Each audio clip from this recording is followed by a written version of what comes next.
Shalom everyone. I am Mohan, a student of the Holy Torah at ACTC Seminary. ఈ వారం తోరా గ్రంథములో 39వ వర్ష హుకత్ అనగా శాసనం లేదా విధి అని అర్థం. సెఫర్ తోరా నందు ఇది 39వ పర్ష.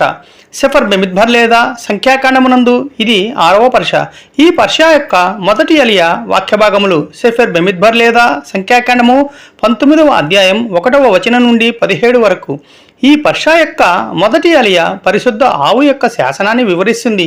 యావే మోషే మరియు అహరోనులతో మాట్లాడి ఇజ్రాయేలులకు ఒక పరిశుద్ధమైన లోపం లేని ఎర్రని ఆవును తీసుకురావాలని ఆజ్ఞాపిస్తాడు. ఈ ఆవును శిబిరం బయట కాల్చి దాని బూడిదను పాప పరిహారం కోసం ఉపయోగించే నీటిని తయారు చేయడానికి సేకరిస్తారు. ఈ నీరు మృతదేహ స్పర్శ వల్ల అపవిత్రతకు గురైన వారిని శుద్ధి చేయడానికి ఉపయోగపడుతుంది. ఈ విధానంలో పాల్గొన్న వారు కూడా తాము శుద్ధి చేసుకునే వరకు అపవిత్రులుగా ఉంటారు.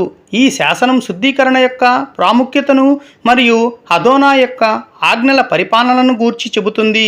ప్రియులారా, ఇలాంటి మరిన్ని తోరా పాఠాలను తెలుసుకోవడానికి మా యూట్యూబ్ ఛానల్ను సబ్స్క్రైబ్ చేయండి. షాలోమ్ లెహిత్రోత్.